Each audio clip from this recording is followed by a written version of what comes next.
Good morning, everyone, and welcome to my channel. Today, we are going to revise the conduct rules. Well, we have completed up to 17A, right? The GID I'm talking about, rule number 3. The 17A that we have completed, and now in this video, we are going to start from 17th B. So let's begin this. Okay, 17B बोलता है that official dealings between the administration and members of parliament and state legislature. देखिए of late there have been cases where due and proper courtesy was not shown to MP और MLAs. इस case में क्या है that is references from committee of parliaments they were not being attended to promptly. इसके लिए बोला गया है that should not be passed on routinely down the line, means they should be attended promptly. Ministries department जो है they should immediately identify a senior officer at the level of joint secretary or equivalent who should be charged with the responsibility of ensuring that the references are attended to promptly. Letter received from member of parliament, they should be acknowledged promptly, and in doubtful cases instruction should be taken from a higher authority before refusing the request. ठीक है, ministries of department they should issue instructions to ensure that कि public function कोई भी organise होता है आपका by any of its offices in any part of the country, तो जो भी उस कॉन्स्टिट्यूएंसी की इसके जो भी मेंबर ऑफ पार्लियामेंट है, स्टेट लेजिस्लेचर है, they they have to invariably invite, ठीक है, एंड एंट्री पासेज जो है जो भी नेसेसरी है they are send to them in advance to avoid any inconvenience to them in this regard. And where the name of an MP is to appear along with others excuse me.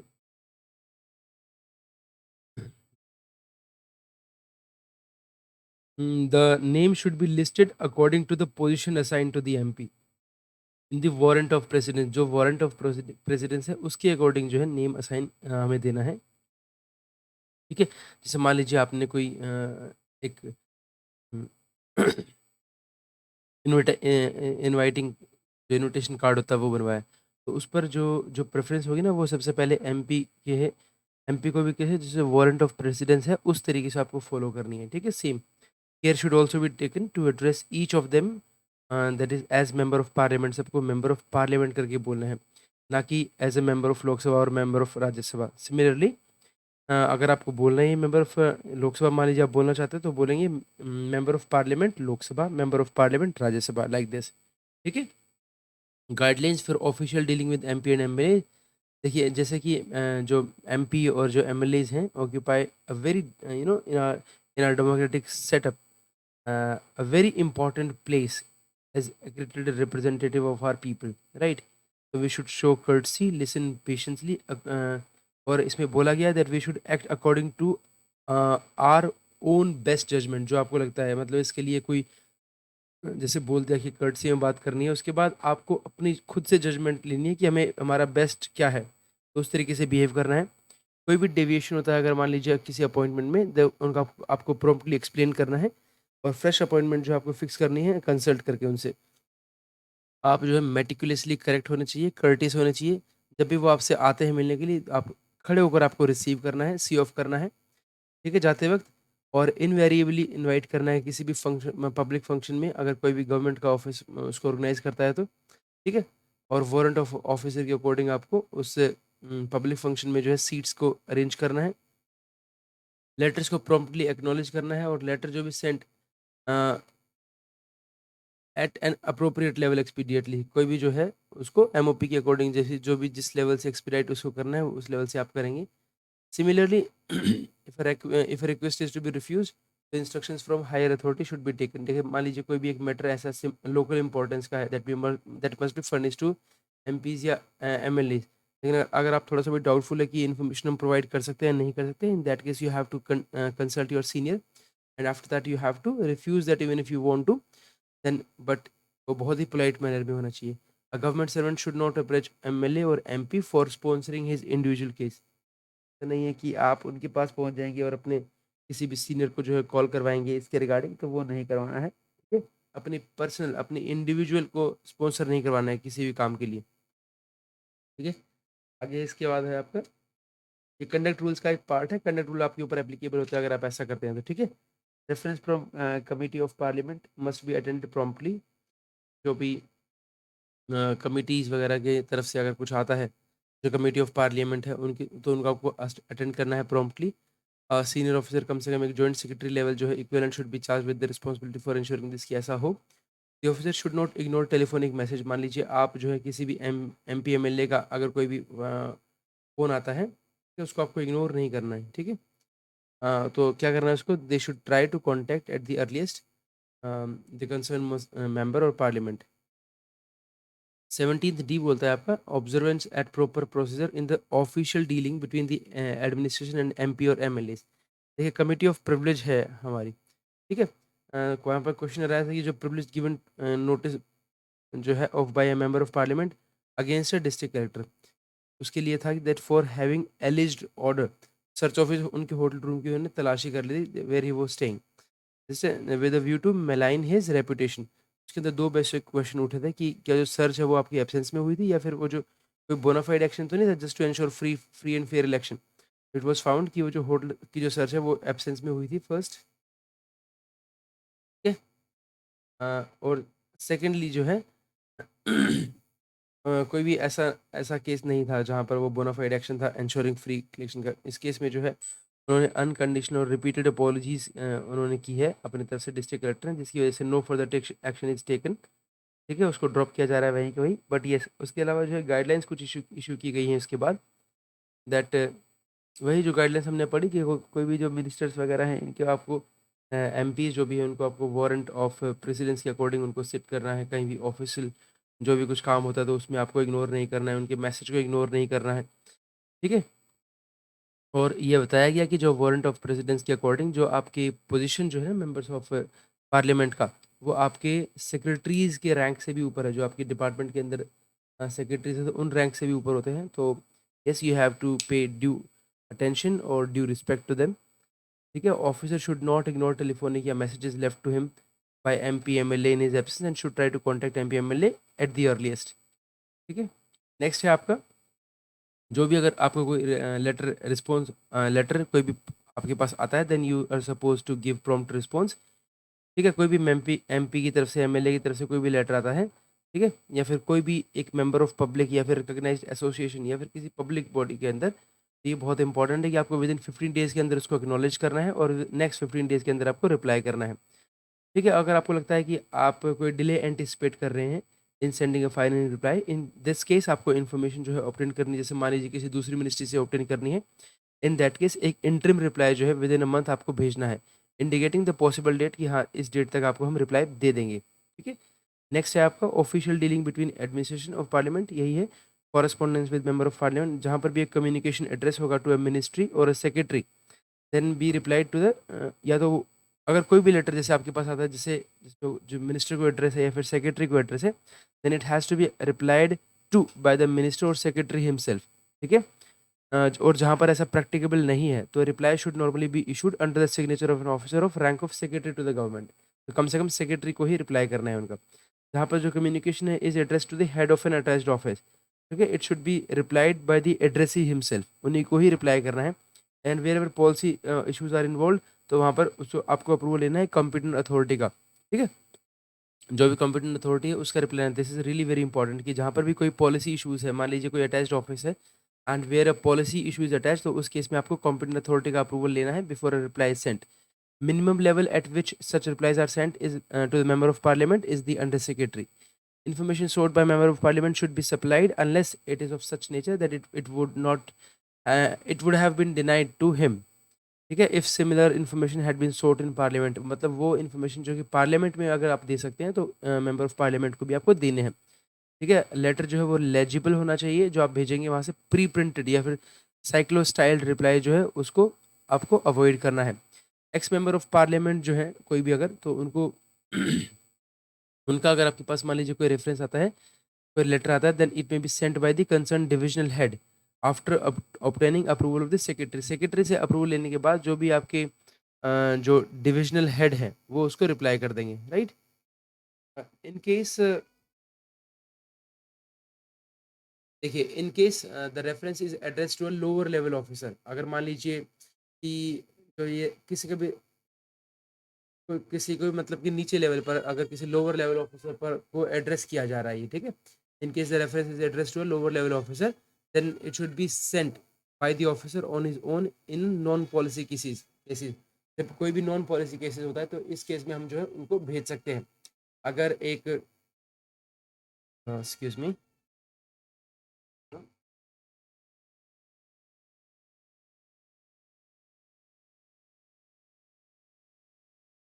Yes please. देखिए in case जो है reference is address to a lower level officer, किसी भी अगर मान लीजिए MP का कोई रेफरेंस आया है या कुछ भी आया है और अगर उन्होंने आपको लोअर लेवल ऑफिसर को जो है वो रिप्लाई मतलब एड्रेस किया है, ठीक है, on is on in a non policy cases, तो you have to obtain approval of the higher authority, ठीक है, और in specially in non policy cases, sorry in policy cases, ठीक है, और मिनिमम लेवल जो है वो कम से कम अंडर सेक्रेटरी होंगे। I would like to repeat this, that in case the reference is addressed to a lower level officer, reply to such reference could be sent by the officer। ठीक है, अगर मान लीजिए नीचे अगर कहीं पर अंडर सेक्रेटरी है, कम से कम अंडर सेक्रेटरी लेवल होंगे, अगर वो नीचे भी मार्क कर दिया है तो सबसे पहले आपको क्या करना है, उनसे जो अगर वो नॉन पॉलिसी किसी है तो आप उसको डिस्पोज ऑफ कर सकते हैं, बट यस कम से कम अंडर सेक्रेटरी लेवल होंगे। और अगर मान लीजिए वो कोई पॉलिसी इशू है, then you have to obtain the approval of the secretary, ठीक है, या फिर अपने जो हायर अथॉरिटीज है उनसे आपको अप्रूवल लेना है और उसके बाद ही उसको प्रोसेस करना है।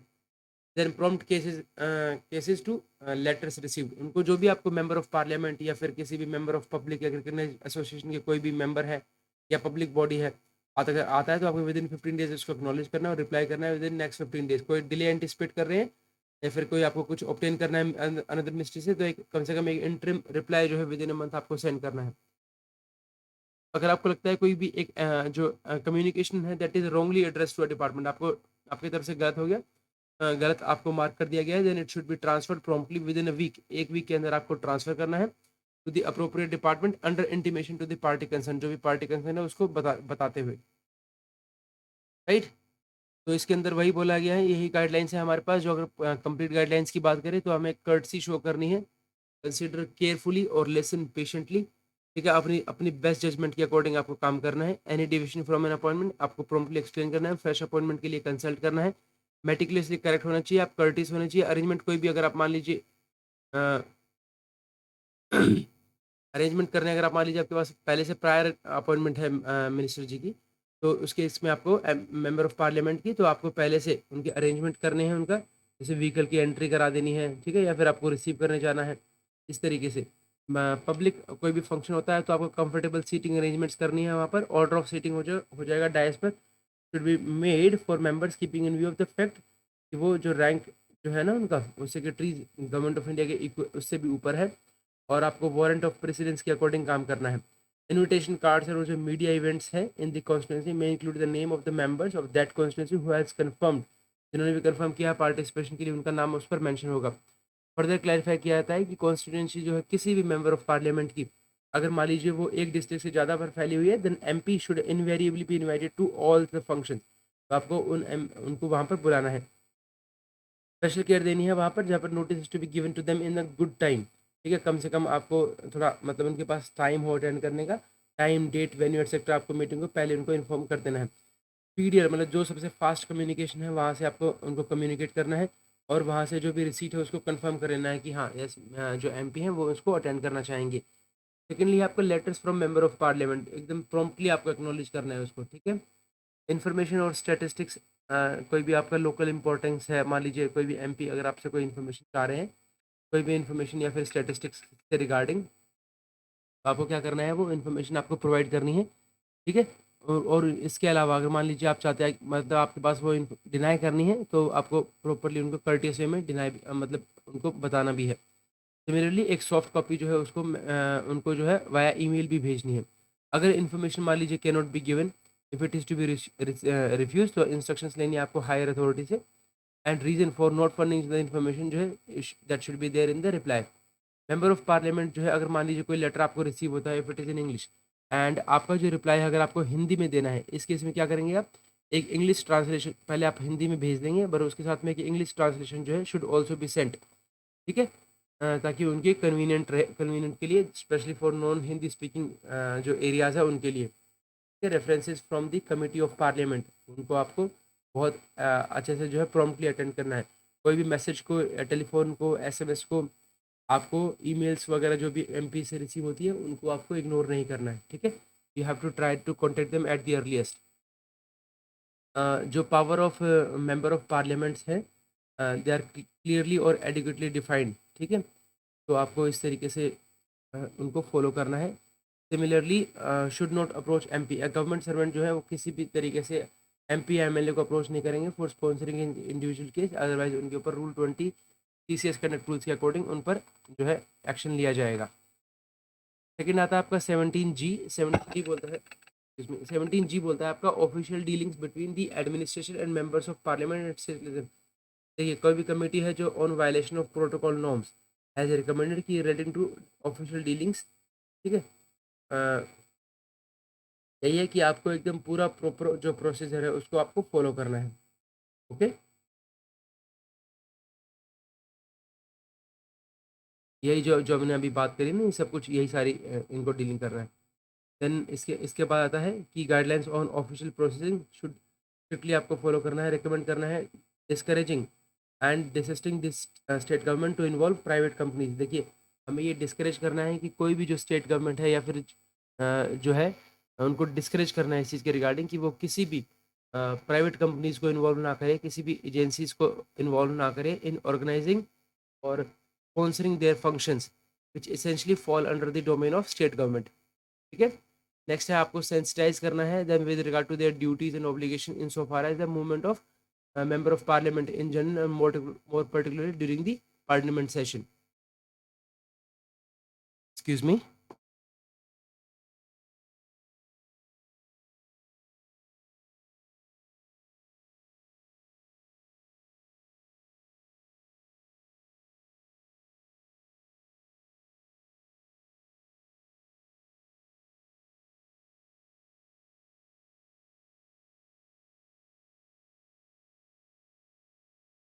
Okay.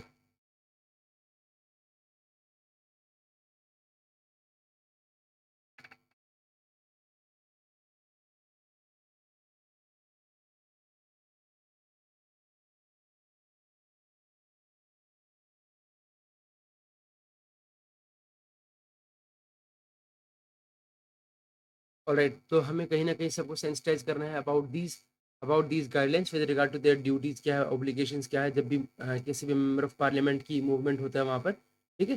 तो आपको इस चीज़ पर specially during the more particularly during the parliament session आपको ध्यान देना है, ठीक है? इसके अलावा जो है क्रूशियल रोल है सिविल सर्विसेज का, आपको पता है that create a workforce of public official that is competent, efficient and trained. ठीक है, तो एक सिटीजन सेंट्रिक गवर्नेंस जो है आपको बनानी है एक तरीके से।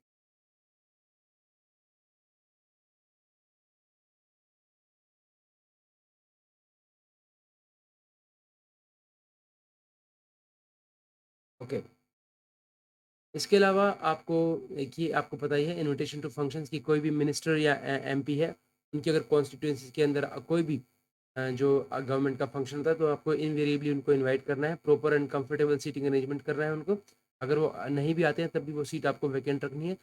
एक notice of question of privilege आया था by the honourable member of parliament में, उन्होंने उठाया था that he was not sent the invitation to public function in advance. तो ऑनरेबल स्पीकर ने इनको बोला कि दोबारा से ये इंस्ट्रक्शन इशू कीजिए। तो वही इंस्ट्रक्शन है जो अभी अभी हम पढ़ते हुए आ रहे हैं, स्पीड कम्युनिकेशन करना है, रिसीट ऑफ इनविटेशन इंटीमेटेशन जो है इंटीमेशन बाय द मेंबर आपको कंफर्म करना है। And such function should be held as far as possible, specially जब जो है पार्लियामेंट सेशन ना हो, ठीक है? और deterrent action for discourteous and adopting dilatory tactics को, अगर कोई भी मान लीजिए गवर्नमेंट सर्वेंट है वो डिसकर्टियस हो रहे हैं या फिर they are adopting dilatory tactics, तो उस केस में क्या करना है आपको? देखिए, कमिटी जो है ये बोलता है committee are constraint to mention कि कुछ general feelings among the people, the lack of spirit of service expected of the members of the public service and also कुछ डायलेटरी मेथड टैक्टिक्स जो है वो अपना रहे हैं। तो इसमें वेरी ऑफन जो है compel the public to seek the intervention of the legislature. देखिए, यहाँ पर कह रहे हैं कि कुछ जो जो ऑफिसर जो बैठे हैं वो जो है जिस तरीके से उनसे एक्सपेक्ट किया जाता है वो स्पिरिट ऑफ सर्विस नहीं दिखाते हैं, डायलेटरी मेथड्स का यूज़ करते हैं, टैक्टिक्स यूज़ करते हैं in dealing with the public. तो कहीं न कहीं जो आम पब्लिक है ना, दे हैव टू कंपेल होना पड़ता है उनको, that they have to seek the intervention of the legislature या फिर पब्लिक मैन ऑफ इम्पोर्टेंस, ठीक है? फॉर डिस्पोजल इवन जो रूटीन मैटर के नेचर के जो वर्क है उनको भी करने के लिए। तो government to bring home to the services, देखिए first obligation that is to render service and not merely to exercise authority over the public. तो आपका सबसे पहला काम जो है यहाँ पर कहीं न कहीं आपको पब्लिक को, फर्स्ट ऑब्लिगेशन है आपकी कि आपको पब्लिक की हेल्प करनी है, ठीक है? पब्लिक की सेवा करनी है। आप सिर्फ अथॉरिटी एक्सरसाइज करने के लिए नहीं है, ठीक है? वेलफेयर स्टेट अंडरटेकिंग्स है, वॉलंटरी कोऑपरेशंस है, कर्टियस बिहेवियर है, ये आपको रखना है हमेशा पब्लिक लेवल पे, ठीक है? एंड आपका नेचर जो है वो हेल्पफुल होना चाहिए, आपका एटीट्यूड हेल्पफुल होना चाहिए और क्विक होना चाहिए आप डिस्पोजल ऑफ केसेस के लिए। अगर कोई भी कंप्लेंट रिसीव की जाती है against any government servant that he has acted in a discourteous manner या फिर उन्होंने डायलेटरी टैक्टिक्स अपनाई है अपनी पब्लिक डीलिंग में, तो डेटरेंट और प्रॉम्प्ट एक्शन जो है उनके अगेंस्ट लिया जाएगा, ठीक है?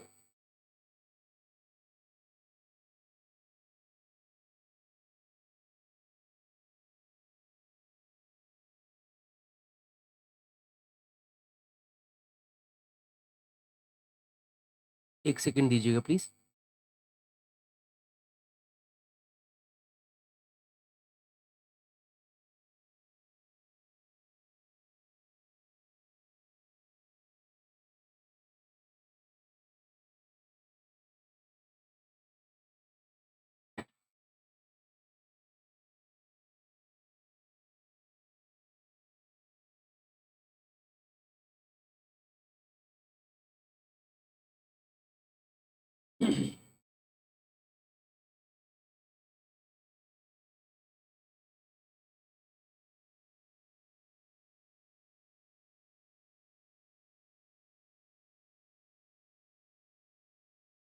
ओके, हमारे जो 19 पॉइंट बोलता है that is participation by government servant in proselytisation, मतलब धर्मांतरण के केस में क्या कहना है आपको कि क्या पार्टिसिपेट कर सकते हैं? देखिए द कॉन्स्टिट्यूशन ऑफ इंडिया जो है that is based on the principle of a secular state और एक्सप्रेसली जो है प्रोहिबिट करता है that any discrimination in favour और अगेंस्ट एनी पर्सन या फिर classes of person on specially on religious ground. तो गवर्नमेंट सर्वेंट जो भी पार्टिसिपेट करते हैं in bringing about organising conversions from one religion to another, such conduct would be even more reprehensible if the process he makes use directly और indirectly in his official position या फिर influence करते हैं। तो as such cases are not likely to be very frequent, but it has been decided कि ऐसा कोई भी specific provision need be added into the, तो उसके अंदर ऐड कंडक्ट रूल के अंदर ऐड करने के लिए नहीं है, लेकिन पार्टिसिपेट करते हैं अगर कोई भी इन सब प्रोसेलाइजेशन वाले केसेस के लिए, एक्टिविटीज़ के लिए या फिर डायरेक्ट या फिर indirect use of official position और इन्फ्लुएंस करते हैं ऐसे एक्टिविटीज़ को on the part of government servant, तो it may be treated as good and sufficient reason for taking disciplinary action against him under the CCS CCA rules, ठीक है? हालांकि इसके लिए कोई स्पेसिफिक गाइडलाइंस नहीं है, बट यही कहते हैं कि ये सफिशिएंट रीज़न है जिसमें आपको जो है आपके ऊपर डिसिप्लिनरी एक्शन जो है स्टार्ट किया जा सकता है। फिर आपका प्रैक्टिस ऑफ अनटचेबिलिटी, जो प्रैक्टिस ऑफ अनटचेबिलिटी है that has to be viewed very seriously, specially जो आपका आर्टिकल 17 है, ठीक है? आर्टिकल 17 पार्ट 3 फंडामेंटल राइट के अंदर आपको अनटचेबिलिटी जो है उसको अबॉलिश किया गया है, ठीक है? और इसको किसी भी तरीके से इसकी जो प्रैक्टिस है उसको फॉरबिड किया जा रहा है, किया जाता है, ठीक है? And yes it has made an offence also under the untouchability offences act 1955 के अगर, तो अगर कोई भी गवर्नमेंट सर्वेंट है अगर वो ऐसा गिल्टी मिलता है उनको, ठीक है, तो he will be liable to prosecution, sufficient ground है, सूटेबल पेनल्टी उन पर लगेगी, ठीक है? जो भी फाउंड गिल्टी होता है on off the practice of untouchability किसी भी फॉर्म में, ही will be considered unfit for public service and discipline action will be taken against him, ठीक है? क्या जॉइंट रिप्रेजेंटेशन दे सकते हैं आप गवर्नमेंट सर्वेंट जो है? देखिए, joint representation in matter of common interest whether these representation should be entertained by the government, तो आंसर है no. Making of joint representation by the government should be viewed as subversive of discipline and representation should not therefore be entertained. तो observance of proper decorum by government servant during the lunch break, देखिए ऐसा पाया गया कि lunch break के time पे ना number of government servant play cards in the lawn outside, तो उनको वो नहीं खेलना है, that does not promote discipline और decorum in the government office. Even आपको जो है इंडोर गेम्स जो है they are continued till very late in the evening, ऐसा भी पाया गया है। हाफ एन आवर का आपका लंच होता है, ये आपको नहीं करना है। अगर आपको गेम अगर कार्ड्स खेलनी है तो सिर्फ रिक्रिएशन रूम तक कन्फाइन करना है आपको। इसके अलावा इंडोर गेम्स जो हैं ये भी आपको सिर्फ 7 बजे तक खेलना है एक्सेप्ट स्पेशल ओकेजन टूर्नामेंट्स में होता है, तो ये आप कर सकते हैं। person found violating these instructions would be liable to disciplinary action. They have to be uh, they have also been seen loitering around even after the lunch break time is over. तो ऐसा नहीं होना चाहिए, ठीक है। Employees at all levels without any exemption shall attend office on regular basis, ये तो आपको पता ही है। Employees those who are not attending office on time, habitual late attendance जो है is viewed as conduct unbecoming of a government servant as it disrupts office functioning and therefore shall attend disciplinary action against such government servant. देखिए ऐसा observe किया गया कि employees जो हैं they are not attending office on time, habitually late absent attendance हो रही है उनका, ठीक है। तो as a conduct unbecoming of a government servant है ये आपका, और it disrupts office functioning and therefore it shall attract the disciplinary action against such government. कोविड-19 में स्पेशली ऐसा हो रहा था, राइट। तो अभी जो है सिम्टम्स अगर किसी को कोविड-19 के आता है तो आप prior obtaining the approval of the competent authority you can leave the office. उसके बाद कुछ भी एक्ट और कंडक्ट की बात करते हैं जो कि मिसकंडक्ट होगा। देखिए कोई भी अगर एक्ट जैसे प्रिजुडिशियल है to the interest of the master, ठीक है, टू द गवर्नमेंट एक तरीके से, तो वो जो है मिसकंडक्ट माना जाएगा। कोई भी अगर एक्ट इनकंसिस्टेंट है with the peaceful discharge of his duty to his master, तो मिसकंडक्ट होगा वो आपका। मेक्स इट क्लियर, गवर्नमेंट को जो कोई भी जो एक्ट है that makes it unsafe for the employer to retain him in service, ठीक है। अगर कोई भी ऐसा एक्ट या कंडक्ट है गवर्नमेंट सर्वेंट का जो कि अनसेफ कर देता है for the employer to retain him in service, तो मिसकंडक्ट होगा ये आपका। कोई भी एक्ट या कंडक्ट गवर्नमेंट सर्वेंट का अगर इतना ग्रॉसली इमोरल है that all reasonable man will say कि ये एम्प्लॉय जो है ही कैन नॉट बी ट्रस्टेड, तो उस केस में भी आपके ऊपर ये मिसकंडक्ट माना जाएगा। Master can not rely on the faithfulness of his employee, अगर किसी भी कंडक्ट से आपका ऐसा लगता है कि जो मास्टर है that he can not rely on the faithfulness of his employee, misconduct है ये। एज टू, अब ये कोई भी कंडक्ट जो है that is to open before him temptation for not discharging his duties properly, misconduct है। अगर कोई भी सर्वेंट एब्यूजिव होता है और disturbs the peace at the place of his employment, misconduct है। And if he is insulting and insubordinate to such a degree as to be incompatible और in continuation relation with his master servant, misconduct होगा, ठीक है। तो habitually negligent है अपनी duties के लिए या फिर टेंड टू कॉज, तो अगर कोई नेग्लेक्ट करता है तो इस केस में क्या होगा, आपको सीरियस कॉन्सिक्वेंसेस फेस करने पड़ेंगे। The following act and omission amount to misconduct, देखिए विलफुल इनसबऑर्डिनेशन और disobedience, infidelity, unfaithfulness, dishonesty, untrustworthiness, theft, fraud, dishonesty. कोई इसके अलावा कोई भी स्ट्राइक पे, ठीक है, ये तो पता है, ये ऊपर वाला तो पता ही है, लेकिन यहाँ पर कोई भी स्ट्राइक, पिकेटिंग, घेराव अगर कुछ भी करते हैं तो इन केस में भी आपका ये सब कुछ अनलॉफुल है, ठीक है। That is contravention of the provisions of any law, तो आपका ये गलत है। ग्रॉस मॉरल मिसकंडक्ट, कोई भी एक्ट है that is subversive of discipline, righteous और disorderly behaviour during working hours at the establishment आपका, तो इस केस में आपका ये मिसकंडक्ट होगा। राइटियस और disorderly behaviour during and after the factory hours, habitual late attendance, negligence of work, habitual absence without permission और overseeing of leave, conviction by criminal court, तो ये सब कुछ आपका क्या है, दीज आर मिसकंडक्ट। तो केसेस देखिए जो जो ट्रिवियल नेचर के जो केसेस हैं ना उनको एलिमिनेट करना है under rule 3, particularly on the grounds of unbecoming या conduct, special care should be taken to eliminate cases of a trivial nature. जो भी ऐसे केसेस हैं ट्रिवियल नेचर के उनको आपको हटा देना चाहिए। I would like to read this कि जो हमारा जो कंडक्ट रूल्स है, provides that a government servant shall at all times maintain absolute integrity and devotion to duty and do nothing unbecoming of a government servant. This rules this rule जो है that serve the specific purpose of covering acts of misconduct not covered by other specific provision. Therefore necessary है that कोई भी disciplinary authority should first satisfy themselves that the alleged act of misconduct do not attract the provision of any specific rule before taking course or recourse of rule 3(1). तो 3(1) जो है particularly जहाँ पर action take करना है आपको on the grounds of unbecoming conduct, special care should be taken to eliminate cases of trivial nature. तो जो भी आप अगर कोई एक्शन लेना चाहते हैं तो अगर कोई ट्रिवियल नेचर का है तो उसको आपको हटा देना है, ठीक है। Guidelines and norms to be observe to prevent sexual harassment of working women. It is the duty of the employer, ये बहुत इंपॉर्टेंट है, that it is the duty of the employer और other responsible person in the work place या फिर किसी भी institution to prevent और deter the commission of act, कि कोई भी ऐसा काम सेक्सुअल हैरेसमेंट का कोई भी ऐसा कोई भी एक्ट ना हो वहाँ पर, और आपको अपने आप से ही प्रोसीजर जो है उसके रेजोल्यूशन के लिए प्रोवाइड करने हैं, सेटलमेंट के लिए, प्रोसिक्यूशन के of acts of sexual by taking all steps required, ठीक है। अब सेक्सुअल हैरेसमेंट की डेफिनेशन के अंदर क्या क्या आएगा, कोई भी फिजिकल कॉन्टैक्ट या एडवांसेस, डिमांड और request for sexual favour, sexually colored remarks, showing pornography or any other welcome physical, verbal or non-verbal conduct of sexual nature. ठीक है, इसमें अटेंशन दी जाती है आपका rule 313 of the CCS conduct rules that every government servant shall at all times do nothing which is unbecoming of a government servant. ठीक है, rule 313. तो यहाँ पर जो सच कंडक्ट जो है that amount to a specific offence under the Indian penal code, तो concern authorities को इंटीमेट करना है. अगर मान लीजिए कोई ऐसा कोई एक्ट हो गया है जो कि आपको लगता है कि पिनल कोड के अंदर आता है, ठीक है, तो इस केस में आपको क्या करना है, concern authority shell initiate appropriate action in accordance with law by making a complaint with the appropriate authority. Ensure करना है कि विक्टिम्स और विटनेस जो है दे आर नॉट विक्टिमाइज या फिर they are not discriminated against while dealing with complaints. ठीक है, with the appropriate authority. Ensure करना है कि विक्टिम और witness they are not victimise discriminated against while dealing with the complaints of sexual harassment. और जो विक्टिम और जो सेक्सुअल हैरेसमेंट में कोई भी अगर ऐसा है then they should have the option to seek the transfer of the perpetrator.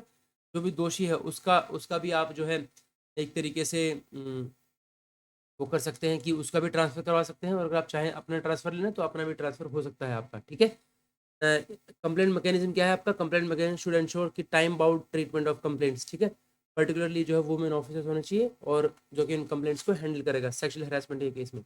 A specific provision is however being made in the CCS conduct rules prohibiting sexual harassment of women by government servant in the compliance of the judgment of Honorable Supreme Court. ठीक है, ये कौन सा है, विशाखा वाला जो case है उसके रिगार्डिंग. ठीक है, having regard to definition of human rights in section 2D of the protection of human right, taking note of the fact is present civil और जो penal laws हैं in India that do not adequately provide for specific protection of women from sexual harassment in workplaces and that enactment of such legislation will take considerable time.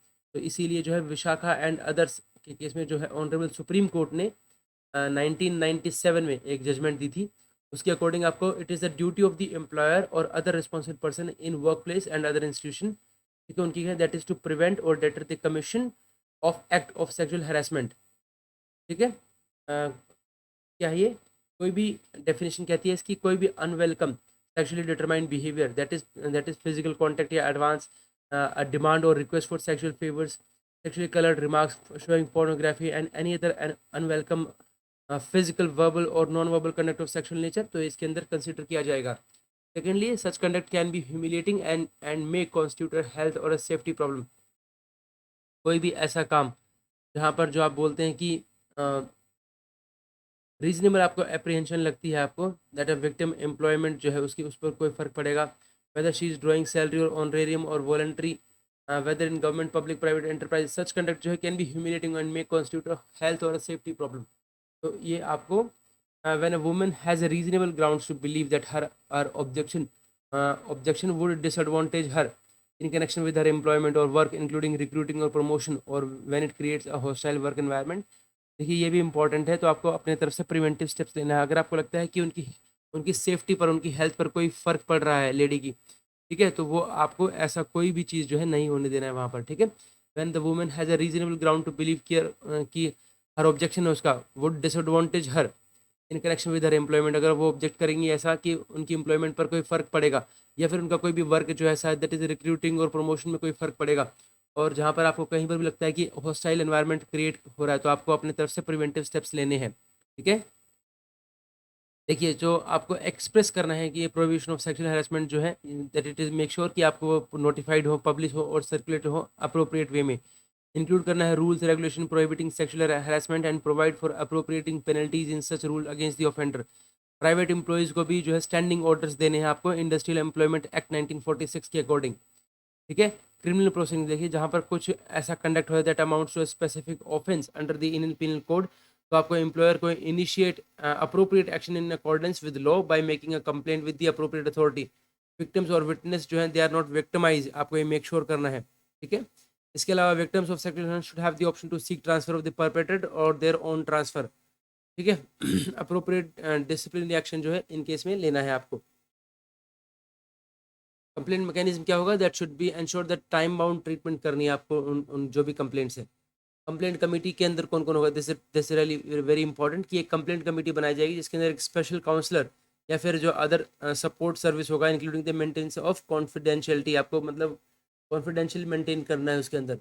The complaints committee should be headed by a women, जो भी complaint committee है it should be headed by a women and not less than half of its member should be women, मतलब कम से कम आधे से ज़्यादा जो है उसके जो मेंबर्स होंगे कमेटी के वो वुमेन होंगे। And further to prevent the possibility of any undue pressure और influence of from senior levels, तो एनजीओ जो है they should involve a third party, इधर है एनजीओ और अदर बॉडी आपको उसके अंदर इंश्योर करना है। इसके अलावा कोई भी एनुअल रिपोर्ट जो है आपको कमेटी की जो एनुअल रिपोर्ट है वो आपको गवर्नमेंट कंसर्न को भेजनी है on the complaints and action taken by them. ठीक है, finding of the complaint committee regarding sexual harassment of the complaint victim will be binding on the disciplinary authority. ये जो जो भी कंप्लेंट कमेटी है, आप अपने तरफ से अगर कोई भी जो है ये देते हैं, अपना डिसीजन देते हैं, तो वो डिसीजन जो है बाइंडिंग होगा। दैट्स रियली वेरी इंपॉर्टेंट कि वो बाइंडिंग होगा उनके ऊपर, किसके ऊपर, डिसिप्लिनरी अथॉरिटी के ऊपर बाइंडिंग होगा वो decision. Okay, to initiate disciplinary proceeding against the government servant. ठीक है, the report of the complaint committee should be treated as inquiry report, तो जो भी कंप्लेंट कमेटी की जो रिपोर्ट है उसको आपको इंक्वायरी रिपोर्ट की तरह ट्रीट करना है against the accused government servant. आपको इंश्योर करना है कि necessary follow up action is taken on the report of the complaints committee without any delay. ठीक है, थर्ड पार्टी हैरेसमेंट की बात करें, जहाँ पर देखिए where sexual harassment occurs as a result of an act और omission by any third party या कोई भी आउटसाइडर है, तो एम्प्लॉयर या फिर पर्सन इंचार्ज है, he will take all necessary steps, reasonable steps to assess the affected person in terms of support and preventive action। Central या फिर स्टेट गवर्नमेंट जो है सुटेबल मेजर्स लेगी including legislation to ensure that की guideline जो है laid down in this order they are observed by the employer in private sector also. Guidelines जो है that will not prejudice any rights available under the protection of human rights act 1993। ठीक है, ये मतलब guidelines जो है will not prevent any rights available under the protection of human right act 1993। Supreme court जो है इन the case of Vishakha and others में versus Vishakha and others थे versus the state of Rajasthan and others थे। ठीक है, 1997 का केस है आपका। अप्रोप्रिएट कंप्लेंट मैकेनिज्म बनाइए। देखिए, अब ऐसा देखा गया था किसी किसी जगह पर कि यहाँ पर आपने जो है एक यूडीसी रैंक जो है पर आपको हेड कर दिया था आपने इस कमेटी को, तो वहाँ पर ये किया गया कि भाई इस तरीके से तो आप सिस्टम का मजाक बना रहे हैं। अगर आप किसी को इस तरीके तो हेड जो कोई भी जो ऑफिसर है जो भी इसको लीड कर रहा है इस कमेटी को, वो कम से कम एक सफिशिएंट रैंक का होना चाहिए। ठीक है, ताकि वो अपने एक्सप्रेस को अपने ओपिनियन को एक्सप्रेस कर सके। सेकेंडली, वो किसी के प्रेशर में काम ना करे। ठीक है, इसके अलावा बोलता है आपका constitution of a complaint committee to inquire into complaints made against officer of level of secretary. अगर मान लीजिए कोई भी कंप्लेंट जो है अगर level of secretary addition secretary rank पर होती है, ठीक है, उनके अगेंस्ट होती है, तो with the approval of the prime minister एक कंप्लेंट कमेटी बनाई गई है कैबिनेट सेक्रेटेरिएट के ऑर्डर के अकॉर्डिंग। ठीक है, तो वो उनके पास जाएगी। एग्जिस्टिंग कंप्लेंट कमेटी जो है established in each ministry concerned will therefore inquire into fresh complaints of sexual harassment against only those government servant जो कैबिनेट सेक्रेटरीट के ऑर्डर के अंदर कवर नहीं है, सिर्फ उनके ऊपर जो है गवर्नमेंट वाली जो गवर्नमेंट के अंदर बनाई गई ना, किसी मिनिस्ट्री के अंदर बनाई गई, वो उन पर काम करेगी। लेकिन सेक्रेटरी और under secretary as well as additional secretary के लिए क्या है, उन सब के लिए आपको जो है जो कैबिनेट का जो ऑर्डर है, कैबिनेट ने जो कमेटी बनाई है वो जो है एक्शन लेगी। Guidelines regarding prevention of sexual harassment of working women in work place. देखिए, to have this in place all the times, एक इफेक्टिव मैकेनिज्म के लिए कुछ रूल्स हैं। ठीक है, that no government servant shall indulge in any act of sexual harassment of any women at a work place. ठीक है, who is in charge of a work place, तो जिसको जो भी वहाँ पर इंचार्ज है उनका है आपको कि आपको अप्रोप्रिएट स्टेप्स लेने हैं to prevent the sexual harassment. Unwelcome कोई भी सेक्सुअल डिटरमाइंड बिहेवियर होता है तो उसके अगेंस्ट आपको एक्शन लेना है। ठीक है, क्या क्या आता है इसकी डेफिनेशन में, that is physical contact and advances, demand और request for sexual favours, sexually colored remarks showing any pornography or any other unwelcome physical, verbal or non-verbal conduct of the sexual nature। ठीक है, whether or not an appropriate mechanism जो है should be created in the employer's organization। ensure करना आपको time bound treatment of complaints। ठीक है, complaint committee जिसके अंदर एक स्पेशल काउंसलर होगा और other support service including the maintenance of confidentiality. It should be headed by a woman और not less than half of its member should be women. आपको prevent करना है कि किसी के ऊपर भी अनड्यू प्रेशर या इन्फ्लुएंस ना रहे, और इसके लिए आपको इन्वॉल्व करना है किसी थर्ड पार्टी को, या फिर हो सके तो कोई एनजीओ या अदर बॉडी जो कि इन इश्यूज से जो है वो फैमिलियर हो। एनुअल रिपोर्ट आपको जो है भेजनी है और जो भी एक्शन टेकन जो है वो भी आपको भेजना है। ठीक है, टू द डिपार्टमेंट या कंसर्न जो भी कंसर्न डिपार्टमेंट है। ऑफिसर जो है सफिशिएंटली हायर रैंक का होना चाहिए so as to lend credibility to his investigations. अब कंप्लेंट कमेटी जो है deem to be the inquiring authority appointed by the disciplinary authority. ठीक है, separate procedure has not been prescribed for the complaint committee के लिए for holding the inquiry. कोई separate procedure नहीं है, दैट्स रियली इंपॉर्टेंट कि कोई सेपरेट प्रोसीजर नहीं है इनके लिए। ठीक है। Further, as far as possible, practicable in accordance with the procedure laid down in CCA rules, आपको उसके अकॉर्डिंग काम करना है. Complaint committee in terms of cabinet secretary order that will inquire against the complaints uh, that will inquire into complaints made against the officers of level of secretary या फिर addition secretary. ठीक है. And जो भी इसके अलावा जो भी है they are under directly under the control of central government. ठीक है. Other than central PSUs. Okay. Next है आपका, इसके अंदर बोल रहा है equal in the government of India directly under the control of central other than central PSUs के लिए अलग से है आपका. ठीक है.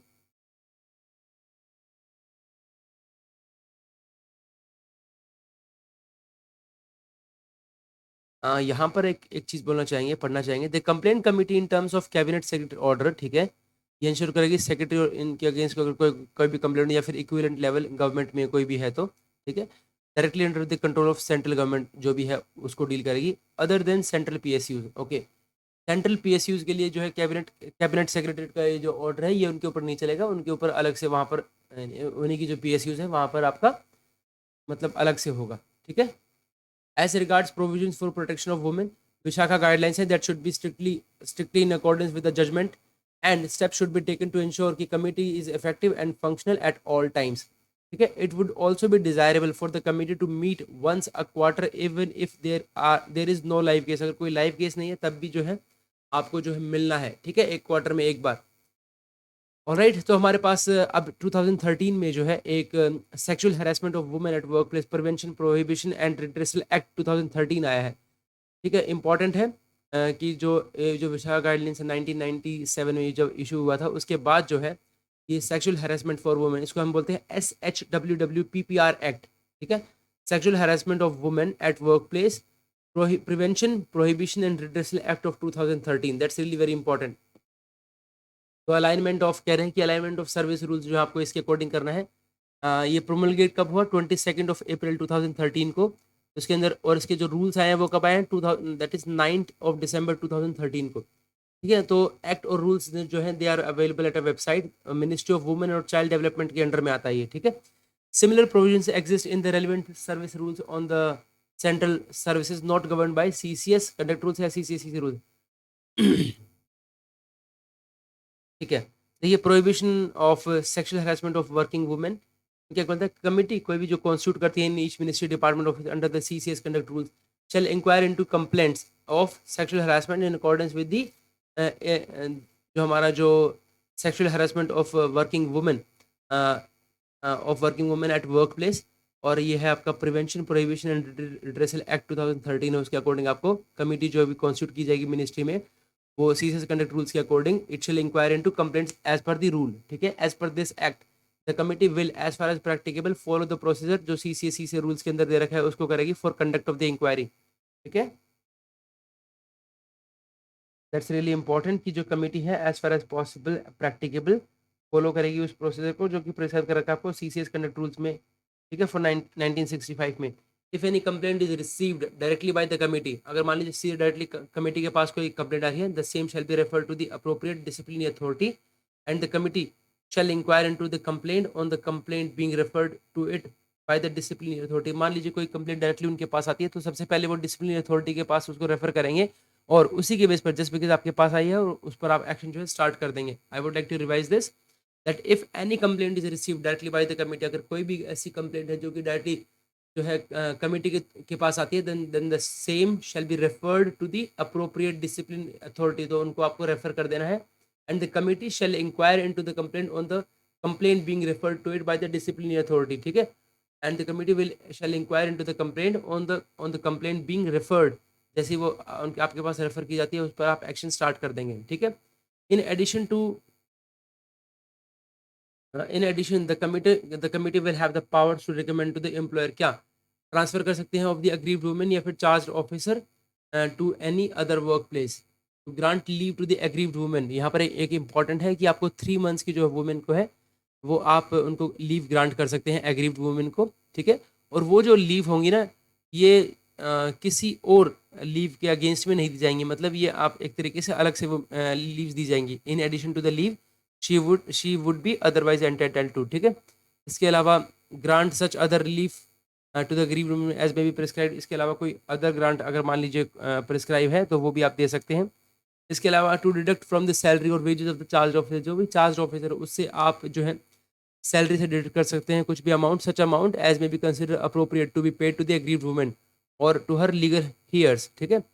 Any amount outstanding at the time of cessation of service, मान लीजिए वो चार्ज ऑफिसर है उनकी सर्विस खत्म हो रही है, डेथ हो गई, रिटायरमेंट हो गई अदरवाइज, तो it should be recovered from the terminal benefits, ठीक है, जो भी उन ऑफिसर को पेएबल है वहां से ली जाएगा।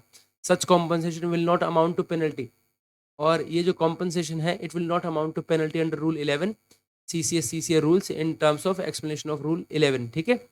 कमिटी जो है may recommend action to be taken against the person who has made a complaint.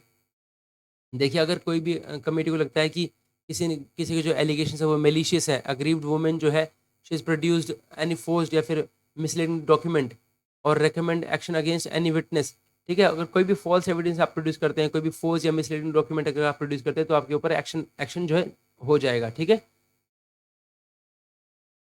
कुछ गाइडलाइंस दे रखी है इसमें, that committee is effective and functional at all times, कम से कम क्वार्टर में एक आपको जो है मिलना ही है, चाहे बेशक कोई लाइव केस ना हो।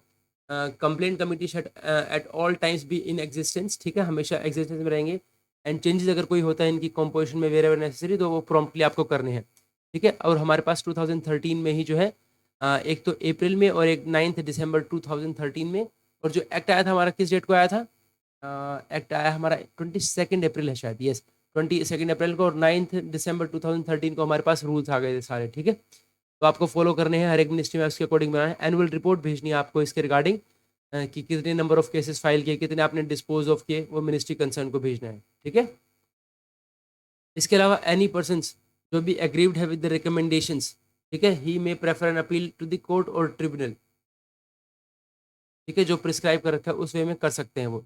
आई would like to read this, क्या बोलता है सेक्शन 18(1) ऑफ एक्ट जो बोलता है provide that any person aggrieved with the recommendation, ठीक है, कोई पर्सन है जो रिकमेंडेशंस के लिए अग्रीव्ड है, then he may prefer an appeal to the court और tribunal in accordance with provisions of the service rules applicable to the said person, or where no such rules exist, then without prejudice to the provisions contained in any other law for the time being in force, the person aggrieved may prefer an appeal in such manner as may be prescribed। तो अगर मान लीजिए कोई person है जो कि aggrieved person है जो कि सेटिस्फाइड नहीं है, he is not you know satisfied with the recommendation जो भी कोई दी गई है, तो उस केस में जो है सिंपली वो है वो अपील कर सकते हैं कोर्ट में भी या फिर ट्रिब्यूनल में भी, ठीक है। In accordance with the section 18 of this act, क्या बोलता है, that complaint committee has recommended any action against the employ और the disciplinary authority shall supply a copy of the report to the complaint committee to the complainant and shall consider her representation, ठीक है। तो अगर जो भी आपने complaint committee ने कोई भी एक्शन रिकमेंड किया अपने तरफ से, तो डिसिप्लिनरी अथॉरिटी को एक कॉपी देनी है, copy of the report of the complaint committee to the complainant, ठीक है, उन लेडी को जो है देनी है एक तरीके से, और उनकी रिप्रेजेंटेशन भी है जो है इस पर आपको कंसीडर करनी है, और जो रिप्रेजेंटेशन है that shall be deemed to be an appeal, वो जो है ऑटोमेटिकली अपील मानी जाएगी, ठीक है। प्रिवेंशन अब क्या बोलता है इसमें, दैट इट यही बात बोलते हैं कि that it should be headed by a woman and at least half of its member जो है should be also be a woman. In case of a woman who of officer of sufficiently senior level की अगर कोई available नहीं है particular office में, then officer of from another office से आप उनको बुला सकते हैं या फिर आप उनको चेयरमैन या बना सकते हैं इस तरीके से। Should also involve a third party, आपको एनजीओ करनी है, बुला सकते हैं आपको उसको, ताकि कोई भी अनड्यू प्रेशर ना रहे, ठीक है। चेयरपर्सन जो है happens to be a junior rank, यहाँ पे एक बोला गया है किसी किसी केस में जो है चेयरपर्सन जो है that happens to be a junior rank in rank of a suspect officer, जो सस्पेक्ट ऑफिसर है उनसे जूनियर रैंक है, तो वो किस तरीके से करेंगे, तो इसमें बताया गया दैट देयर इज नो बार इधर इन द CCA रूल्स, ठीक है, या फिर एक्ट में भी ऐसा कुछ नहीं है, to the chairperson of the complaint committee being junior to the suspect officer or the charged officer. But department may also consider transfer of the suspect officer, charged officer to another office to obviate any risk of that officer using the authority of his office to influence the proceedings of the complaint committee. ठीक है, देखिए यहाँ पर एक ये जो है court के पास गया था ये चीज़, ठीक है, इलाहाबाद हाई कोर्ट ने ये दिया था अपनी तरफ से, that in my opinion there is nothing in the scheme of the section which requires the lady member to be senior in rank of the officer against whom the allegation of sexual harassment are brought। The language of section 4 of the act only requires the lady member of the two the senior level, बस, ठीक है। अब वो junior है senior है इस पर आपको नहीं वो फोकस करना है, बस लेडी ऑफिसर होना चाहिए और सफिशिएंटली सीनियर लेवल की होनी चाहिए, ठीक है। इसके अलावा बात करते हैं हम मिनिस्ट्रीज जो है that should they should include in their annual reports information related to the number of cases, कितना है, कितने डिस्पोज किया है। As far as practicable the inquiry in such cases should be completed within 1 month. ये important है कि आपको जो ये जो ये जो जो ये जो इंक्वायरी है ना ये आपको 1 महीने के अंदर अंदर कंप्लीट कर देनी है, ठीक है। And in no case it should take more than 90 days as per the limit prescribe. और जो मैक्सिमम से मैक्सिमम जो टाइम लिमिट यहाँ पे प्रिस्क्राइब कर रखी है वो 90 days है, तो 90 days के अंदर अंदर आपको ये जो है जो कंप्लेंट है उसको डिस्पोज ऑफ कर देना है, ठीक है, as per act 2013। It should be ensured कि जो भी एग्रीड वुमेन है दे आर नॉट विक्टिमाइज्ड, ठीक है, in connection with the complaints filed by them for a period of 5 years after decision is taken is proven, ठीक है, in a proven case of sexual harassment he is not subject to vendetta, मतलब उनके साथ कोई भी इस तरीके से कोई भी प्रॉब्लम ना हो।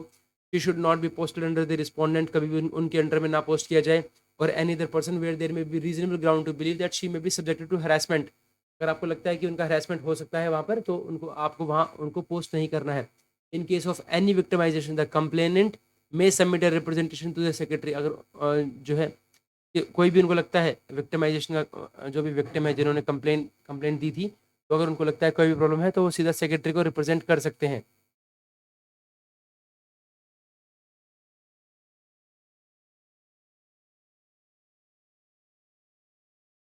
ठीक है। इसके अलावा those representation should be dealt with sensitivity.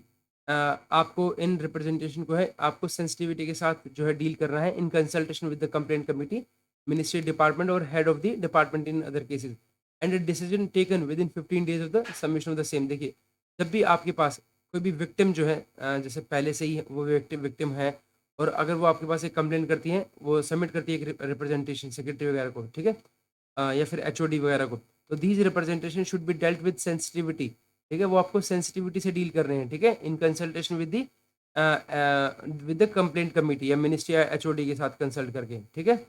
These representations should be dealt with sensitivity in consultation with the complaint committee and a decision taken within 15 days of the submission of the same। तो आपको आपको decision जो है लेना है with in 15 days, ठीक है,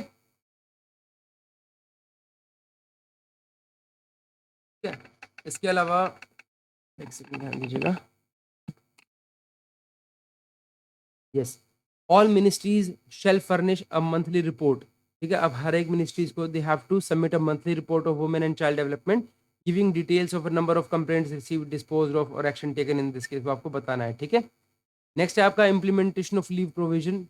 ये कैसा है आपका यही एक्ट के बारे में, that yes grant of leave to the aggrieved women during pendency of inquiry up to a period of 3 months दे सकते हैं आप, in addition to the leave which she is otherwise entitled to. ये आपके act के अंदर दे रखा है आपको, ठीक है। सीसीएस कंडक्ट सीसीएस जो लीव रूल्स है 1972, इसमें भी जो है आपको स्पेशल लीव जो है कनेक्ट कर दी गई है with inquiry on sexual harassment, ठीक है। तो leave up to a maximum of 90 days may be granted on the recommendation of a internal committee, ठीक है। तो ये आपको जो ये जो लीव्स देनी है किस पे देनी है, that is on on the recommendation of a internal committee की रिकमेंडेशन पर आपको देनी है, ठीक है। 90 days तक आप दे सकते हैं एज द केस में भी during the pendency of inquiry under sexual harassment of women at work place, ठीक है, एक्ट देयर का 2013 वाला। तो द लीव सो ग्रांटेड जो है shall not be debited against the leave account, ठीक है। अभी देखिए एक शी बॉक्स आ गया, मतलब एक सेक्सुअल हरासमेंट इलेक्ट्रॉनिक बॉक्स आ गया है। बेसिकली ये क्या है, मिनिस्ट्री ऑफ चाइल्ड और डेवलपमेंट ने ministry of women and child development ने एक लॉन्च किया एक ऑनलाइन कंप्लेंट मैनेजमेंट सिस्टम जिसका नाम दिया गया है she box, that is sexual harassment electronic box. इसके अंदर जो है कंप्लेंट जो है once a complaint is submitted to she box it will directly be send to the internal committee, और भी जिस भी कंसर्न मिनिस्ट्री है उनके पास चली जाएगी। And this provides an opportunity to both the complaint and the nodal administrative authority to monitor the progress of inquiry conducted by the ICC. उसको मॉनिटर कर सकते हैं। जब भी एक कंप्लेंट जो है सबमिट की जाती है शी बॉक्स में, it will directly send to the complaint the internal committee के पास डिपार्टमेंट के पहुंच जाएगी। इंटरनल कमेटी जो है will take action as prescribed, ठीक है, under the act and update the status of the complaint through the administrative login, वहाँ पर अपडेट करते रहेंगे। शी बॉक्स जो है that contains only a brief description of the incident, मतलब she box जो है वो सिर्फ एक छोटा सा मतलब ब्रीफ डिस्क्रिप्शन रखेगा उस केस के बारे में at work place. Internal committee जो है is required to initiate inquiry, उनके बेसिस पर वो है स्टार्ट कर देंगे by calling upon the complainant to provide detail, और जो डिटेल कंप्लेंट है along with other relevant evidences जो है वो उनसे बाद में लेंगे, बट ची बॉक्स के अंदर आपको जो है एक छोटा-सा ब्रीफ डिस्क्रिप्शन ही देना होता है, right? Representation from government servant on service matter देखिए कोई सर्विस राइट और ऐसी कंडीशन है जहाँ पर government servant wishes to press a claim to seek redress of grievances the proper course for him is to address his immediate official देखिए सबसे पहले देखिए यहाँ पर बोला गया है व्हेनेवर किसी भी मैटर में जब सर्विस राइट्स या फिर कंडीशंस गवर्नमेंट सर्वेंट चाहते हैं कि प्रेस क्लेम और seek redress of a grievance अपनी कुछ उनकी ग्रीवेंस है ठीक है उसको वो अटेंशन चाहते हैं देन द प्रॉपर कोर्स तो ये है कि सबसे पहले आपको उनको इमीडिएट जो उनके इमीडिएट ऑफिसर है उनसे उनको कॉन्टेक्ट करना है ठीक है the proper course for him is to address his immediate official superior और the head of his office ठीक है और such other authority at the lowest level as he is competent to deal with the matter जो भी lowest office level पर जो भी officer competent है जो उसको डील कर सकते हैं उनसे उनको आपको मैटर को रखना चाहिए ठीक है बट यहाँ पर टेंडेंसी है ऐसा क्या है कि लोग जो हैं जो ऑफिसर्स हैं या फिर जो भी गवर्नमेंट सर्वेंट है they bypass the prescribe channel of representation ठीक है और write directly to the higher functionaries totally ignoring the prescribe channel sometimes ऐसा हो गया है कि बहुत वेरी जूनियर लेवल एम्प्लॉयज जो है at clerical level they address multiple representation to prime minister to minister इस तरीके से तो some of these representation are often forwarded through member of parliament ऐसा भी दिया गया है जो कि रूल 20 की वायलेशन में है ठीक है this is in violation of the rule 20 of CCS conduct rules rule number 20 के अगेंस्ट में ही है ठीक है तो रिप्रेजेंटेशन ऑन सर्विस मैटर जो है they should be forwarded through proper channel if it is anticipated कि वो कि अपील या petition can not be disposed of within a month of its submission an acknowledgement और interim reply जो है should be send to the individual within a month ठीक है अगर आप ऐसा एंटिसिपेट कर रहे हैं कि कोई भी अपील या पेटिशन है that can not be disposed of within a month तो आपको विद इन अ मंथ के बाद क्या है आपको एक एक्नॉलेजमेंट या इंटरिम रिप्लाई जो है आपको भेज देना है एंड दिस जो ये आप जिस तरह से जंप कर रहे हैं this is viewed very seriously and appropriate discipline action can be taken against you against those who violate these instructions and it can be rightly be treated as an unbecoming conduct attracting the provisions of section 313 of the CCS conduct rules ठीक है representation from government on service matter देखिए undue delay occurs very often in the disposal of representation from government servants in regard to matters connected with their service rights or condition तो क्या-क्या है आपका representation from government servant to सर्विसेंट may broadly classified नहीं हो क्या जैसे उनके मान लीजिए नॉन पेमेंट ऑफ सैलरी का कोई इशू है, कोई नॉन पेमेंट ऑफ अलाउंसेस या अदर ड्यूज़ हैं, अदर सर्विस मैटर है against the order of the immediate superior authority कुछ ऐसा कुछ है, अपील या फिर पिटिशन है अंडर स्टैट्यूटरी रूल्स अगर कुछ भी ऐसा है, तो individual has not received a reply अगर विद इन अ मंथ, ठीक है? देन आपको क्या करना है देन आस्क फॉर द वो क्या कर सकते हैं they can ask for an interview with the next higher authority उनसे आप इंटरव्यू के लिए आप पूछ सकते हैं, ठीक है? Representation of the type mentioned in 3 above would be made generally only in cases where there is no provision under the statutory rules or orders or making appeals or petition देखिए जो 3 जहाँ पर जो है इंटरव्यू के लिए कब बैठना है जहाँ पर there would be fair there would be made generally only in cases where there is no provision under the statutory rule कोई भी स्टैट्यूटरी रूल के अंडर कोई प्रोविजन नहीं है या फिर कोई ऑर्डर नहीं है फॉर मेकिंग अपील और पिटिशन तो आप उस केस में जो है इंटरव्यू के लिए आप अपने सीनियर ऑफिसर जो नेक्स्ट हायर रैंक है उनसे आप ले सकते हैं वरना और ऐसे केसेस को आपको एक्सपीराइटली जो है जितना जल्दी हो सके उसको डिस्पोज ऑफ करना है इफ इट इज एंटिसिपेटेड कि जो पिटिशन या जो अपील है that can not be dispose with in a month तो आपको एक एक्नॉलेजमेंट जो है या इंटरव्यू रिप्लाई आपको विद इन अ मंथ दे देना है इसके अलावा एक चीज़ और देखी गई कि आप एडवांस कॉपीज ऑफ रिप्रेजेंटेशन जो है वो हायर अथॉरिटीज़ को भेज देते हैं क्या वो परमिसिबल है so as to treatment that should be accorded to such copies क्या और इन कॉपीज का क्या करना चाहिए देखिए सर्विस राइट्स या कंडीशंस जो है वही कहती है कि the proper course for him that is to address his immediate official superior या एचओडी जो भी हेड ऑफ ऑफिस है उसको लिखिए आप और such other authority at the lowest level as he is competent to deal with the matter उनसे आपको डील करना है एन अपील और representation to higher authority must not be made unless the appropriate lower authority has already rejected the claim आपको कोई भी appeal या representation जो है वो जब तक हायर अथॉरिटी को नहीं देनी है must not be made unless the appropriate authority जो सबसे जो छोटी अथॉरिटी है जो इस पर एक्शन ले सकती है they have rejected the claim और रिफ्यूज रिलीफ और इग्नोर्ड अनडुली डिलेड और डिस्प्ले अगर उस केस में किसी भी उन्होंने जो केस है उनका उस केस के अंदर उन्होंने रिफ्यूज कर दिया है या इग्नोर कर दिया है या फिर अनडली जो है डिले कर दिया है तो representation to higher still higher authorities that is those address to president government honourable ministries must submitted through proper channel ये थ्रू प्रॉपर चैनल ही हो गया और there is no objection at this stage जब ऐसा कुछ हो जाता है जैसे मान लीजिए वो एग्जॉस्ट कर लिया आपने सारे ऑप्शंस उसके बाद जो है there is no objection to it at that stage, but only at that stage to an advance copy of the representation being sent direct. तो सिर्फ आप एक एडवांस कॉपी जो है भेज सकते हैं, अदरवाइज इसको आपको थ्रू प्रॉपर चैनल ही भेजना है, ठीक है? If the advance copy does not clearly show that all means of securing attention और interest from lower authority have been duly tried and exhausted, तो रिप्रेजेंटेशन उसको आप इग्नोर कर सकते हैं, रिजेक्ट कर सकते हैं इसी ग्राउंड पर। If the government servant persist in this prematurely addressing the higher authorities, अगर वो परसिस्ट करता है, ऐसा बार-बार करता है, prematurely addressing the higher authorities, suitable disciplinary action आपके ऊपर लिया जा सकता है।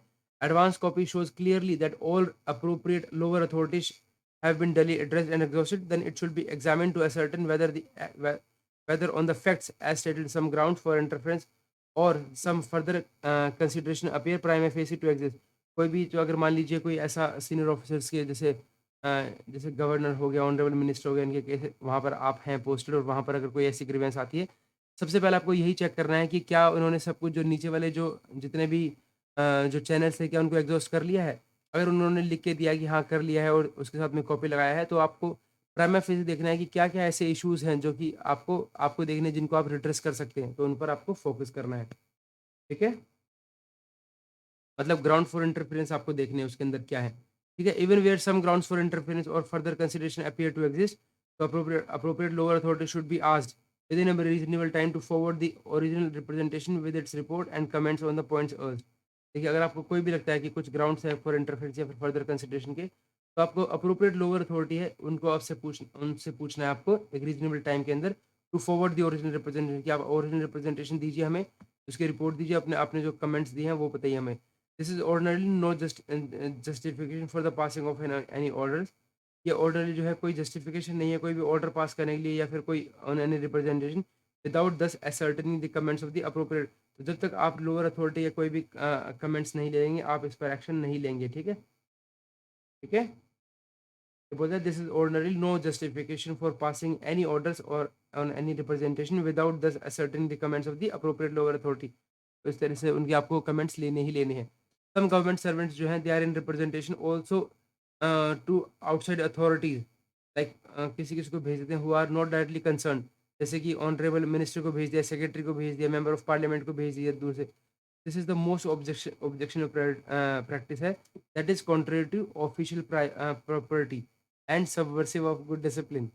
ठीक है? तो आपको इससे बचना है, ऐसा नहीं करना है आपको। ओके, 26 पर आ गए हम। Just give me 1 minute.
Alright, 26 ए बोलता है आपका, that is submission of representation by the government servant. इनके लिए क्या इंस्ट्रक्शन है? देखिए, कोई भी जो आपका सर्विस मैटर है, that is non payment of salary allowances और अदर इश्यूज, कोई भी आपका सर्विस मैटर की रिप्रेजेंटेशन है या फिर representation against the order of the immediate official superior authority, appeal और पेटिशन अंडर स्टैट्यूटरी रूल्स और order such as central CCS rules, classification control and appeal rules 1965। ये ऑब्जर्व किया गया है कि some officers they resort to the practice of sending repeated representation on the, क्या करते हैं वो बार बार जो है रिप्रेजेंटेशन जो है भेजते रहते हैं। on some issue which involves repeated examination of the same issue and bogs down the official machine to the detriment of consideration of more important and time bound issues. अगर आप अपनी कंप्लेंट को बार बार भेजते रहेंगे तो इस केस में जो इम्पोर्टेंट जो इश्यूज है उनको वो बोग डाउन हो जाते हैं, उन पर जो है जो गवर्नमेंट ऑफिशियल है वो जो है ध्यान नहीं दे पाते हैं। तो इसके लिए क्या कह रहा है that the second representation on the same issue will be examined only if it contains any fresh points. ठीक है, तो सेकंड अगर आपने एक रिप्रेजेंटेशन दे दी है तो सेकंड रिप्रेजेंटेशन जो है इस इशू पर will be examined only if it contains any fresh points, अगर वो होंगे तभी कंसीडर की जाएगी रिगार्डिंग न्यू डेवलपमेंट ऑफ और facts having a bearing on this issue. ठीक है, फर्दर जो रिप्रेजेंटेशन है exceeding to on the same issue will henceforth be ignored. अगर मान लीजिए आपने एक ही चीज़ के लिए आपने 2 3 4 रिप्रेजेंटेशन दे दिए तो उनको इग्नोर कर दिया जाएगा। इसके अलावा a government servant may make a representation to an authority higher than the lowest competent authority only. देखिए, एक गवर्नमेंट सर्वेंट को जो है अपने तरफ से एक रिप्रेजेंटेशन दे सकते हैं टू एन अथॉरिटी, किसी भी अथॉरिटी को, higher than the lowest competent authority, जो भी लोएस्ट कंपिटेंट अथॉरिटी है उनसे ऊपर। सिर्फ एक ही स्टेप जंप लेना है आपको। A government servant may make a representation, अगर आपको रिप्रेजेंटेशन करनी है to an authority higher than the lowest competent authority only when he is able to establish that all points of submission made therein have not been fully or properly considered by his immediate official superior। अगर मान लीजिए जो आपके immediate official superior है उनके द्वारा वो नहीं किया है तो सिर्फ आप उससे उनसे नेक्स्ट जो हायर अथॉरिटी है उनके पास आप जो है उनको आप अपनी रिक्वेस्ट दे सकते हैं। ठीक है, तो प्रॉपर कोर्स फॉर, देखिए किसी अगर कोई ऐसा करता है तो उनके लिए सबसे पहले जो प्रॉपर कोर्स वो ये है that is to address his immediate official superior को देंगे या फिर हेड ऑफिस ऑफिस को देंगे। ठीक है, authority at the lowest level as he is competent to deal with the matter, सबसे पहले उनको देना है। आपको बाईपास नहीं करना है किसी भी तरीके से चैनल्स को। ठीक है, and you not suppose to write directly to the high functionaries totally ignoring the prescribe channels. तो this needs to be viewed very seriously. ये क्या है that is unbecoming of a conduct, unbecoming conduct है attracting the provisions of rule 33 of the CCS conduct rules 1964। ठीक है, ये important बन जाता है आपका। 26C क्या बोलता है, representation of service matter address to prime minister, minister या सेक्रेटरी पी। तो उनके बारे में क्या बोलते हैं आपको कि बहुत सारी ऐसी रिप्रेजेंटेशन आती है जो कि रिप्रेजेंट की जाती है, किनको सर्विस मैटर एड्रेस किया जाता है प्राइम मिनिस्टर, मिनिस्टर या सेक्रेटरी पी को किया जाता है। इन केसेस में देखिए आपको प्रॉपर कोर्स ऑफ तो आपके लिए यही बताया कि आपको इमीडिएट आपके ऑफिसर को देना है, हेड ऑफिस को देना है। ठीक है, और किसी भी जो भी वहाँ पर जो अथॉरिटी है लोएस्ट लेवल पे जो कंपिटेंट है डील करने के लिए उसको देना है। बट जो some of the representation are often forwarded through member of parliament, तो वो भी आपका रूल 20 के अगेंस्ट में है, सीसीएस कंडक्ट रूल्स के। तो एग्जिस्टिंग इंस्ट्रक्शन जो है क्लियरली प्रोवाइड दैट कि representation to on service matter should be forward through proper channel. अगर किसी मिनिस्टर को भी भेजना है then it has to be from through the proper channel. If it is anticipated that an appeal or petition cannot be disposed of within a month or submission and acknowledgement or interim reply should be sent to the individual within a month। ठीक है, तो ये अगर आप ऐसा नहीं करते हैं then it is unbecoming of unbecoming conduct attracting the provisions of rule 313। ठीक है, ये है आपका। Then we have 26D that is representation from government on service matter. यही रिट्रीट कर रहे हैं, ये क्लैरिफाई किया जाता है that it would include all form of communication including email वगैरह को भी आप कंसीडर करेंगे इस केस में। ऐसा नहीं है कि लेटर नहीं भेज रहे, ईमेल बार बार भेजे जा रहे हैं। ठीक है, या फिर कोई आप पब्लिक पोर्टल पर पब्लिक ग्रीवेंस पोर्टल पर आप बार बार एक ही रिक्वेस्ट भेजे जा रहे हैं तो वो नहीं भेजनी है आपको इस तरीके से। ओके, नेक्स्ट आता है attention is in this connection is also invited to provision of rule 20 जहाँ पर जो है प्रोहिबिट गवर्नमेंट सर्वेंट को प्रोहिबिट किया जाता है from bringing outside influence in respect of matter pertaining to his service matter. ठीक है, एमपी या कोई भी एमएलए का कोई भी रेफरेंस आपको नहीं लगाना है। ठीक है, अपने सर्विस मैटर के लिए। इसके अलावा direct representation of officials to secretary JS DOPT conduct rules क्या कहता है। तो direct representation of officials to secretary JS DOPT, इसके लिए क्या कर रहा है, देखिए बहुत सारे लेटर लेटर जो है एड्रेस किए जाते हैं डायरेक्टली टू सेक्रेटरी या जॉइंट सेक्रेटरी लेवल के ऑफिसर को। ठीक है, that is in not in consonance with the CCS conduct rules की कॉन्सोनेंस में नहीं है। They should invariably route all correspondence to DOPT only through proper channel. अगर डीओपीटी के पास आप भेज भी रहे हैं then it has to come through proper channel and send the same to the concern dealing officer in CS division in the first instance. ऐसे नहीं है अगर डीओपीटी में आप सीधा सेक्रेटरी को मार्क कर देंगे, नहीं, पहले सीएस डिवीजन भेजेंगे आप वहाँ पर। ठीक है, जो इन मैटर्स को डील करती है। Addressing letters directly to secretary P joint secretary without following the due channels are not in concern with CS conduct rules and may attract disciplinary proceedings under the provision of this rules. ठीक है, तो ये important है कि अगर आप ऐसा नहीं करते हैं, सीधा उनके पास भेजते हैं, then yes in this case जो है आपको डिसिप्लिनरी एक्शंस जो है किए जा सकते हैं, ठीक है? That becomes important. ओके? देखिए यही है सर्विस मैटर्स कई बार-बार में जो है आपको जीआईडीज़ दे रखी हैं। चीज़ें रिपीट हो रही हैं बट ये चीज़ें आपको क्लैरिफाई भी हो रही हैं। ठीक है? आपको ईमेल भी कंसीडर करना है कि कोई भी ऐसा नहीं कि आप ईमेल जो है बार-बार भेजते रहेंगे। पब्लिक पोर्टल पर आप डायरेक्टली जो है किसी-किसी चीज़ को बार-बार लेटर अपनी जो ग्रीवेंस है उसको भेजते रहेंगे, ठीक है? और स्पेशली जो भी है अपनी जो चैनल्स है उसको बायपास नहीं करना है आपको, ठीक है? अदरवाइज़ आपके ऊपर डिसिप्लिन एक्शन हो जाएगा। और ये कहीं न कहीं आपका अनबिकमिंग कंडक्ट है आपका और अट्रैक्ट करता है प्रोविज़न ऑफ रूल 313 को कंडक्ट रूल के। रिप्रेजेंटेशन बाय रिलेटिव, कई बार ऐसा भी देखा गया कि रिलेटिव्स जो हैं वो गवर्नमेंट सर्वेंट के वो भी जो है रिप्रेजेंट अपनी तरफ से रिप्रेजेंटेशन देते हैं। तो वो भी जो है this is also viewed as a outside influence माना जाएगा इसको रूल 20 के अकॉर्डिंग। जैसे अब आप एमपी से अगर कोई रेफरेंस दिलवा रहे थे ना, तो सिमिलरली अगर कोई आपके कोई रिलेटिव अगर कोई रिप्रेजेंटेशन देते हैं, तो वो भी जो है एक आउटसाइड इन्फ्लुएंस माना जाएगा। This is really very important कि रिलेटिव का भी जो है एक आउटसाइड इन्फ्लुएंस माना जाएगा। ठीक है? Rule 20 central CCS conduct rules के अकॉर्डिंग आपके ऊपर एक्ट होगा। Implementation of press rules and on service matter क्या कहता है ये? Ministry of personal public grievances ने जो है और ministry of finance they are the nodal ministries हैं, they are responsible for formulating policies and framing rules and regulation relating to service conditions, right? So complaint have been received that litigation on service matter is on increase due to non implementation or incorrect implementation of the late policies rule. ठीक है? देखिए, आपको अगर कोई भी prescribe policy rules order etcetera on service matter are adhered to and implemented properly by the administrative authorities, ठीक है? और जितना हो सके उनको लिटिगेशन को आपको कम करना है। मतलब एक तरीके से इंस्ट्रक्शंस दी गई थी अदर अदर मिनिस्ट्रीज को, ठीक है? Association of secretaries to the government of India with PSU, देखिए with the approval of prime minister, ठीक है? That as a general policy secretaries जो भी हैं गवर्नमेंट ऑफ इंडिया के, they need not be appointed to the board of public sector undertaking, PSU के board पे नहीं आएंगे। और in such companies with which public sector undertaking जो है वो इंटीमेटली अगर इन्वॉल्व है, तो उस पर जो है उनका अपॉइंटमेंट नहीं होगा। This is really very important. With the approval of prime minister, ठीक है? एक जनरल पॉलिसी है that as a general policy secretaries जो है गवर्नमेंट के, that need not be appointed to the board of public sector undertakings, ठीक है? और इन सच कंपनीज जो भी जो उनके जो जो पीएसयू हैं, दे आर इंटीमेटली इन्वॉल्व हैं अगर, तो उनके साथ में वो बोर्ड ऑफ डायरेक्टर या इस तरीके से उसमें नहीं आएंगे, ठीक है? नेक्स्ट है आपका immigration of central government servants to other countries. देखिए मिनिस्ट्रीज जो है कई बार क्लैरिफिकेशन सीख करती हैं कि नो ऑब्जेक्शन सर्टिफिकेट जो है गवर्नमेंट एम्प्लॉइज को for seeking immigration to foreign countries. अगर मान लीजिए कोई यहाँ अपनी कंट्री से कोई फॉरेन कंट्री में जा रहा है, तो उस केस में क्या करना है आपको?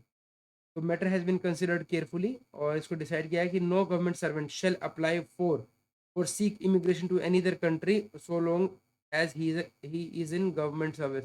अगर कोई भी पर्सन गवर्नमेंट सर्विस में है, तो वो इमिग्रेशन के लिए अप्लाई नहीं कर सकते, ठीक है? The no government servant should apply for और seek immigration to any other country so long as he is in government service, ठीक है? तो अगर ऐसा है तो फिर जो जो क्वेश्चन है, क्वेश्चन ऑफ अराइजिंग एनओसी वो उठता ही नहीं है।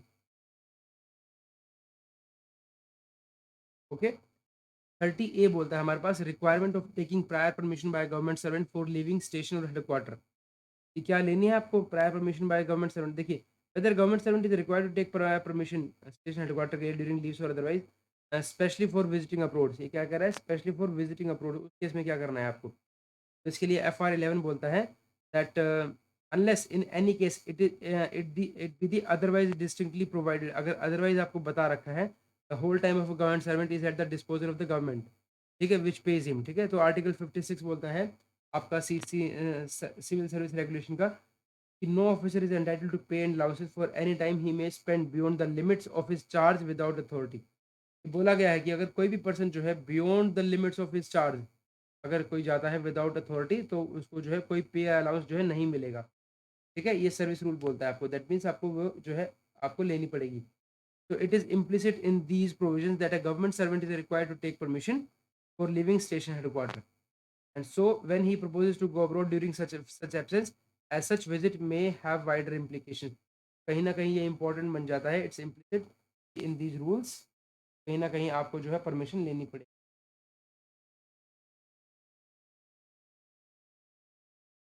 ठीक है।